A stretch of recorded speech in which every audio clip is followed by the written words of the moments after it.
నియోజకవర్గం బొమ్మనహాలు ఎంపీపీ స్థానానికి రేపు ఎన్నిక జరగబోతా ఉంది. గతంలో ఉన్న ఎంపీపీ రాజీనామా చేయడం వల్ల ఎన్నిక అనివార్యమైంది. అది రేపు జరుగుతూ ఉంది. సాధారణంగా ఆ సమావేశానికి నేను ఆహ్వానితుడిని, నేను పోవచ్చు. నేనే ఇంతవరకు బొమ్మనాల్ మండలానికి పోలే. నిన్న మెట్టు గోవిందరెడ్డి బొమ్మనహాల్ మండల కార్యాలయానికి పోయిండేది ఎవరంటే కనేకల్లు మండలానికి సంబంధించిన గరుడిచేడు రాజగోపాల్ రెడ్డి, అట్లాగే నాగిరెడ్డి, ఇట్లా వీళ్ళందరినీ పిలుచుకొని పోయి అక్కడ అధికారులను బెదిరించాడు.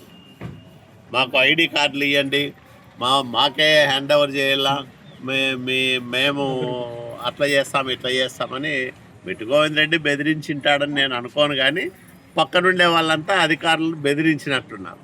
ఇట్లా వైసీపీ వాళ్ళు వచ్చి అధికారులు బెదిరిస్తూ ఉన్నారు. అది ఇదంటే కొంతమంది తెలుగుదేశం పార్టీ నాయకులు కూడా అక్కడికి పోయినట్లున్నారు.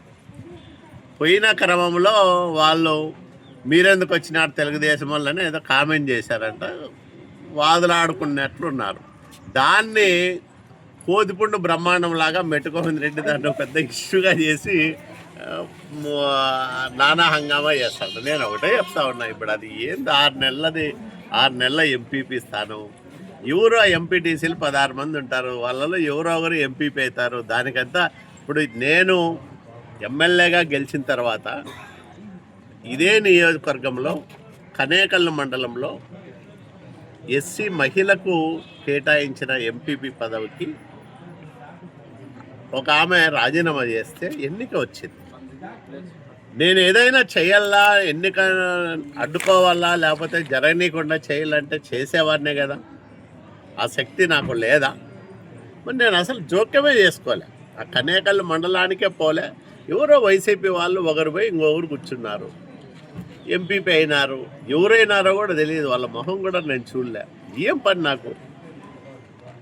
నాకు ఈ రాయదుర్గం నియోజకవర్గంలో గతంలో నేను ప్రారంభం చేసి అర్ధాంతరంగా ఆగిపోయిన పనులు, మరిన్ని అభివృద్ధి కార్యక్రమాలు తీసుకొచ్చి ఈ రాయదుర్గాన్ని అభివృద్ధి చేసుకోవాలని నేను నిరంతరం పని చేసుకుంటూ పోతూ ఉంటే నేనేదో ఎమ్మెల్యేకి తెలియకుండానే జరుగుతుంది అంటే నేనేమన్నా ఇదే దాన్ని ఎక్కడ ఏం జరుగుతుందో భూతద్దం వేసి చూసే శక్తి ఉందా నాకు? అనవసరంగా ఒక మనిషి మీద ఆరోపణలు చేయడము కరెక్ట్ కాదు అని నేను మెట్టు గోవిందరెడ్డికి హితవు చెప్తాను. ఏదన్నా జరిగింది, మీరు ఏదన్నా మాట్లాడింటారు, ఎవరికన్నా ఏదన్నా అన్యాయం జరిగింది, ఫిర్యాదు ఇవ్వండి. పోలీసులు ఉన్నారు, దర్యాప్తు చేస్తారు. ఎవరిదైనా తప్పు ఉంటే దండిస్తారు, శిక్షిస్తారు. అట్లా కాకుండా ఊరికే రాజకీయంగా నా మీద బురద జల్లితే మేమంతా నాయకులు అవుతాం అనుకుంటే ఎట్లా సాధ్యమవుతుంది? మాజీ ఎమ్మెల్యేలకంతా నేనే టార్గెట్ అయినట్లుండా చూస్తా అంటే.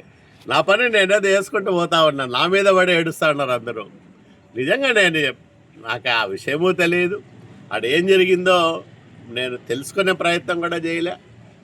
ఏం అవసరం ఉంది? ఏదో చిన్న ఎంపీపీ స్థానానికి జరిగే ఎన్నిక, దానికి ఇంత రాద్ధాంతం ఎందుకు చేస్తున్నారని నేను అడుగుతా ఉన్నా. నేనే పోలేదు కదా ఎమ్మెల్యేగా.